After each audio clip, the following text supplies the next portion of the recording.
ورحمة الله وبركاته. نقرأ الدعاء. بسم الله الرحمن الرحيم. اللهم علمنا ما ينفعنا وانفعنا بما علمتنا وزدنا علما نافعا يا أرحم الراحمين.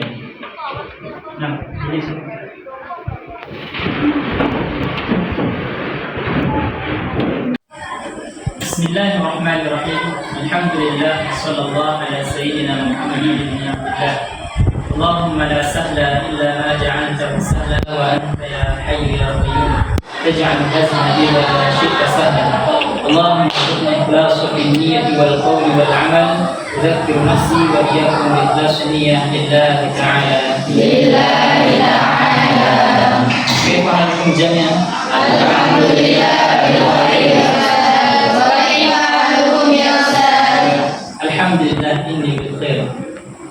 Nah, sebelum kita mulai pelajaran, kita absen dulu. Yang hadir.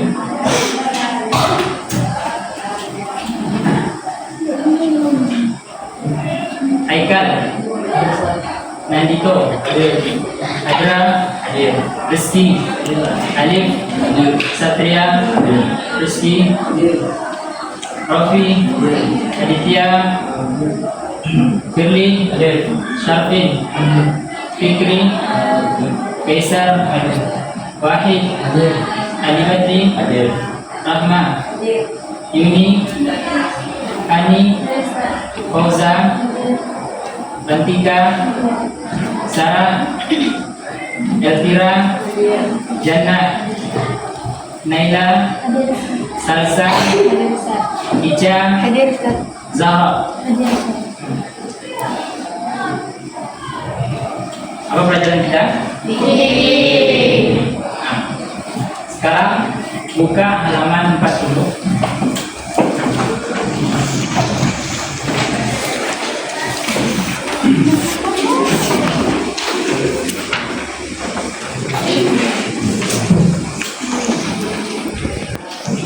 Ya, dapat semua?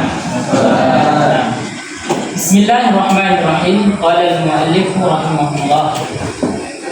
At-taharatu was-shalah. Jadi judulnya At-taharatu was-shalah. Jadi mu'allif memulai dalam bab fikih ini di dalam kitab Syekh Abdullah Al-Harari, yaitu memulai dengan pembahasan At-taharatu was-shalah, yaitu bersuci dan sholat. Nah, pasal Faminal wajib khamsu shalawatin fil yawm wal lail. Di antara kewajiban setiap mukallaf adalah sholat 5 waktu dalam sehari semalam. Nah, jadi di antara kewajiban setiap mukallaf itu adalah melaksanakan sholat 5 waktu dalam sehari semalam. Nah, siapa itu mukallaf? Mukallaf ialah yang pertama balik, kemudian berakal, dan yang terakhir telah sampai kepadanya pokok dakwah. Ada berapa syarat mukallaf tadi? 3. Nah, dari 3 tersebut, jika salah satunya tidak terpenuhi, tidak ada pada seseorang tersebut, maka dia tidak dihukumi seorang mukallaf. Nah, jadi maka diwajibkan atas setiap mukallaf itu adalah melaksanakan sholat 5 waktu dalam sehari. Nah, sholat 5 waktu tersebut yang pertama terdiri dari sholat zuhur, kemudian sholat asar, kemudian maghrib, isya, dan yang terakhir yang kelima pas sholat subuh. Jadi ada 5 waktu dalam sehari semalam.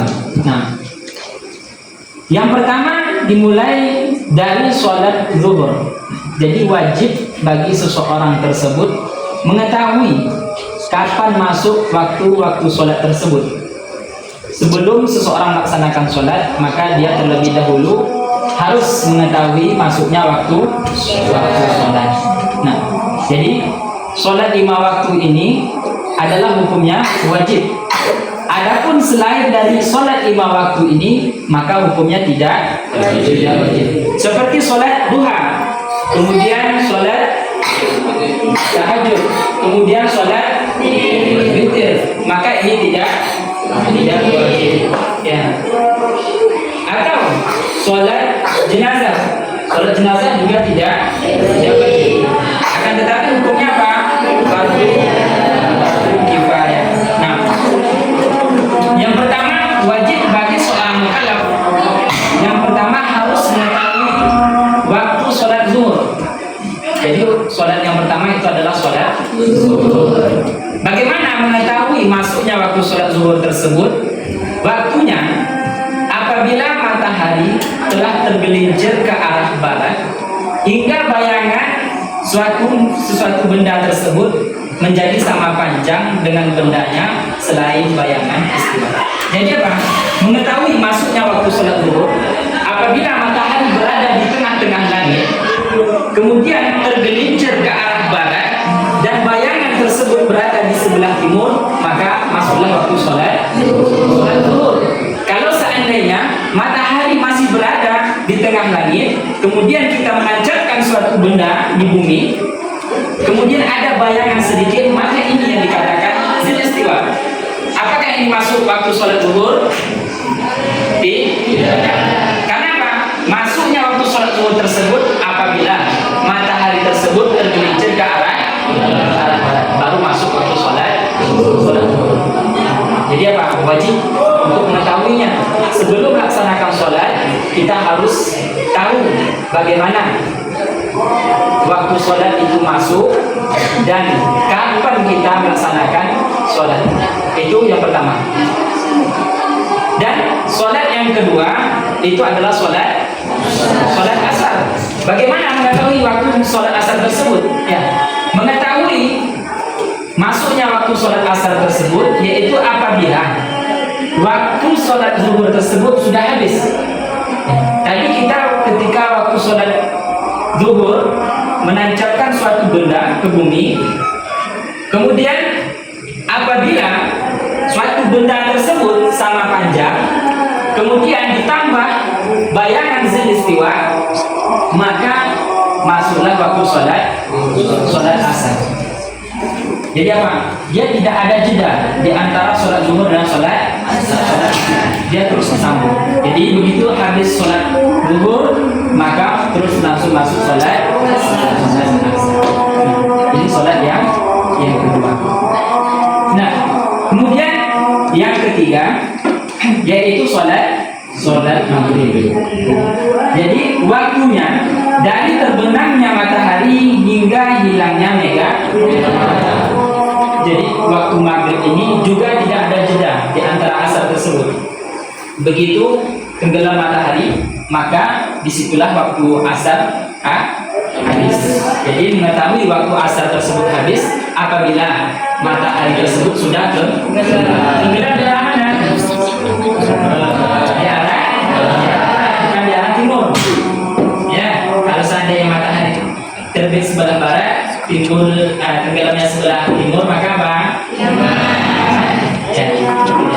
Jadi tidak ada jeda. Zuhur, asar, kemudian masuk maghrib. Ini tidak ada jeda waktunya. Yang ada jeda itu apa? Yaitu seperti sholat subuh. Sholat subuh itu apabila timbul matahari, maka apa? Waktu sholat subuh habis. Apakah langsung masuk waktu sholat zuhur? Tidak. Kenapa? Kita harus menunggu waktu zuhur masuk. Nah, jadi mengetahui waktu maghrib tersebut masuknya kapan? Yaitu apabila apabila matahari telah tenggelam semua.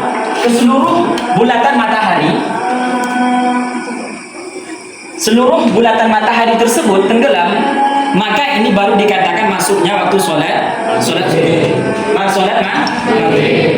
Kalau seandainya masih ada sedikit timbul atau kelihatan mataharinya, meskipun sedikit, maka ini tidak. Maka waktu asar belum dan waktu sholat maghrib belum masuk. Karena apa? Mengetahui masuknya waktu sholat maghrib, yaitu seluruh bulatan matahari tersebut tenggelam secara keseluruhan. Jadi langsung masuk waktu maghrib. Nah, kemudian kapan habisnya waktu maghrib tersebut? Ketika masuknya sholat apa? Ketika hilangnya mega. Jadi ketika sore, ketika mengetahui masuk waktu sholat maghrib, jadi kita lihat ke arah barat, nanti akan kelihatan bayangan merah, yaitu mega merah, atau disebut dalam bahasa Arabnya apa? Syafaqil. Jadi di sebelah barat sana, apabila setelah tenggelam matahari, maka akan timbul cahaya merah terang, maka itu menunjukkan bahwasanya apa? Waktu maghrib telah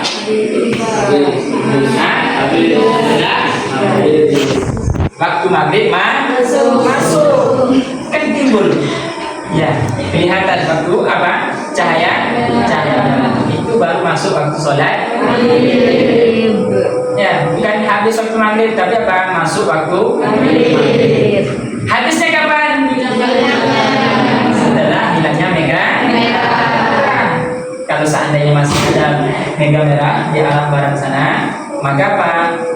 Masih ada waktu sholat. Paham? Paham. Kita lanjut. Sholat yang keberapa? Berapa? Yang keempat. Selanjutnya waktu sholat isya. Dan waktu sholat isya ini juga bersambung. Habis waktu maghrib langsung, tidak ada terputus, tidak ada jeda, sedikit pun tidak ada jeda. Jadi setelah hilangnya mega merah yang berada di sebelah barat sana, maka itu menunjukkan bahwasanya apa? Waktu sholat isya telah tiba, telah masuk sama. Ya. Jadi setelah habis waktu maghrib langsung masuk waktu sholat. Nah, sampai kapan habisnya waktu sholat isya tersebut? Apabila telah terbit apa? Fajar. Nah, jadi apa? Fajar itu ada berapa? Ada dua. Yang pertama ada namanya fajar kadzib. Yang kedua fajar shadiq. Ya, jadi fajar shadiq itu adalah cahaya putih horizontal yang mana cahaya tersebut membentang di ufuk timur. Dia seperti ini. Ini dikatakan apa? Fajar. Dan ada namanya fajar yang mana dia memanjang ke atas. Dia sama, warnanya sama-sama putih.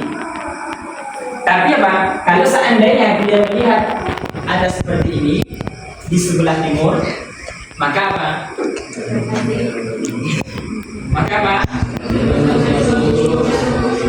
Belum masuk waktu sholat. Berarti masih ada waktu sholat. Tapi kalau seandainya melihat ada suatu bayangan di sebelah ufuk timur sana, warna putih, memanjang dia seperti ini, maka ini yang dikatakan apa? Fajar, menunjukkan bahwasanya waktu sholat isya telah habis dan masuk waktu sholat subuh. Nah, dan kapan habisnya waktu sholat subuh tersebut? Setelah matahari. Nah, itu dia. Jadi habisnya waktu sholat isya sampai timbulnya apa? Fajar. Dan yang terakhir yaitu adalah sholat subuh. Jadi begitu habis waktu sholat isya yang dinamakan timbulnya fajar shadiq, maka habislah waktu sholat dan langsung masuk waktu sholat subuh. Nah, jadi kapan habisnya waktu sholat subuh tersebut? Setelah timbulnya matahari. Nah, kemudian fajar shadiq ini yang putih panjang ini, dia akan terus berkembang, akan terang. Itu menunjukkan apa? Akan pagi. Pagi itu akan tiba. Kemudian matahari akan timbul.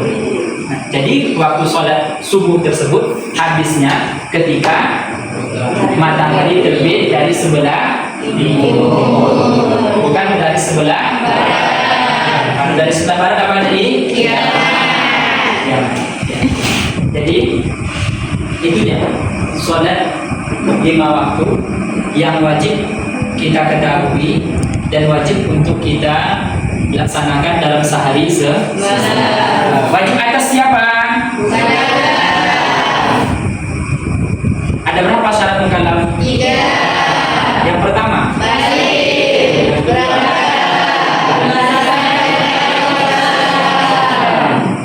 jadi kesimpulannya dari sholat 5 waktu ini dapat kita ketahui bahwasanya ini sudah wajib. Bahwasanya apa? Sudah diwajibkan atas setiap.